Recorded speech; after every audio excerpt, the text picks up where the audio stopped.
There's a folder on Daniel's laptop called Later. It has 41 files in it.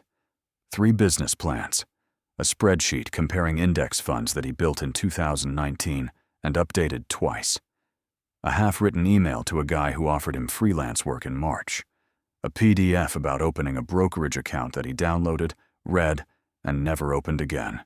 It's 11 at night on a Tuesday, and Daniel is scrolling through that folder the way some men look at old photographs, with affection and something close to grief. He has $18,000 sitting in a checking account earning nothing. He has had roughly that amount, give or take, for 4 years. If you have your own version of that folder, and most people watching this do, then what I'm going to walk you through is going to be uncomfortable. Because the thing keeping you from starting isn't laziness, and it isn't fear the way you think it is. It's something more specific, and once you can name it, it loses most of its grip.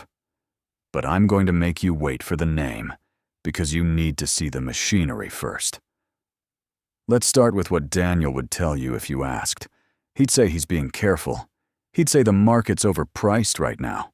He'd say he wants to do more research first, that he doesn't want to make a stupid decision with money he worked for, that he'll move once things settle down. And every one of those sentences is defensible. Individually, they sound like wisdom. Together, over 4 years, they're a life. Here's the first thing almost nobody tells you. Caution and paralysis produce identical behavior. They look exactly the same from the outside, and they feel exactly the same from the inside. The only difference is time. Caution has a deadline. Paralysis doesn't. If you told yourself in January that you'd move once you'd read 3 more articles, and it's August, and you've read 14, that was never caution. Caution ends. What you have doesn't end. So what's actually happening in Daniel's head? There's a finding in behavioral economics that explains this better than any amount of self-help ever will. Researchers studying decision-making found that when people are given more options and more information, they don't get better at deciding. They get worse. Choice overload doesn't just slow you down, it makes deferral feel like the responsible option. Barry Schwartz wrote about this at length. The more possibilities you can see, the more you fear picking the wrong one, and the more attractive it becomes to pick nothing at all. Picking nothing feels neutral. It feels like keeping your options open. It isn't neutral. It's a choice with a price tag that nobody prints on the receipt. I call this the someday fund. It's the money, and it's never only money, that you've mentally assigned to a future version of yourself who will be smarter, calmer, better informed, and more ready than you are today. You're not saving that $18,000. You're storing it for a man who doesn't exist yet, and you've quietly agreed to hand your life over to him whenever he shows up.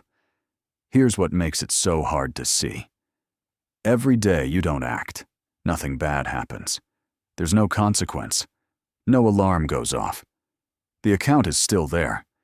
You are, by every visible measure, fine. That's the trap. The cost of waiting is invisible on any given Tuesday, and enormous across 10 years.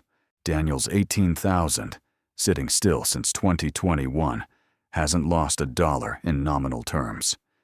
In purchasing power, it's lost meaningfully.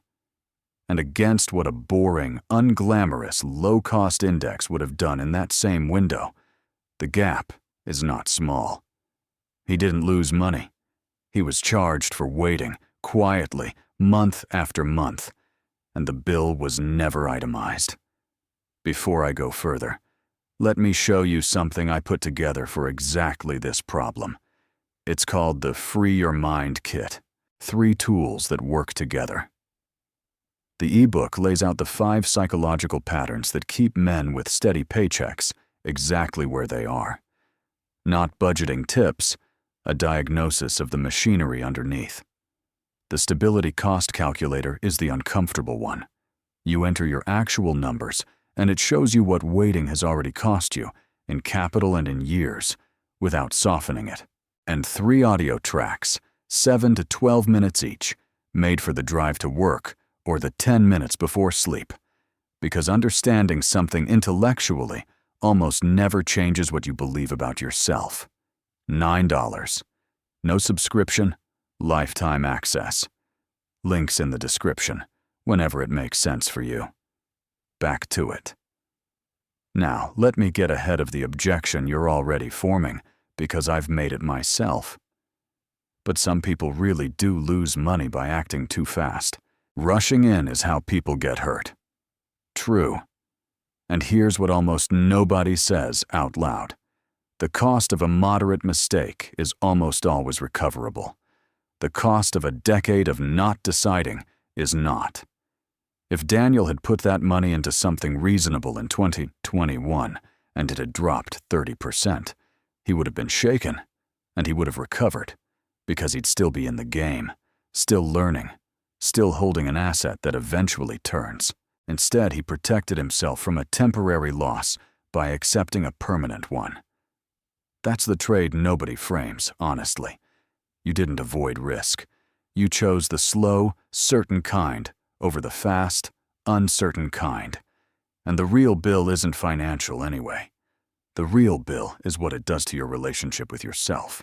Every time you decide to decide later, you deposit a small piece of evidence into a file in your head, labeled, "I'm the kind of man who doesn't follow through."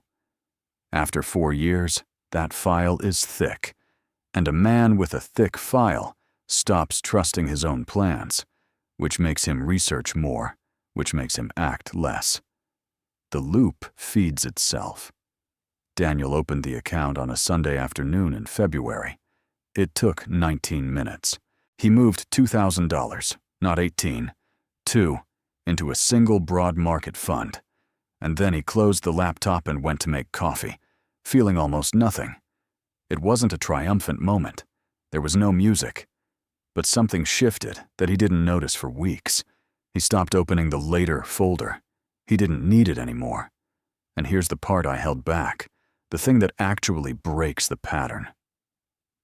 You have been trying to solve this problem by becoming more certain, more reading, more comparison, more waiting for the fog to clear. That approach can't work because certainty isn't upstream of action. It's downstream. You don't get confident and then move. You move badly, survive it, and become someone who moves. The readiness you're waiting for is manufactured on the other side of the decision, and there is no way to order it in advance. So make the smallest version. Not the right amount, a laughable amount. Not the optimal fund, a defensible one. 19 minutes this week on the thing that's been in the folder longest. You're not trying to get it right. You're trying to become someone who starts. If this landed, drop one word in the comments. Folder. I want to know how many of you have one. And if you want to go deeper into the patterns underneath all of this, the Free Your Mind kit is in the description. The man you're waiting to become is built out of the decisions you keep saving for him.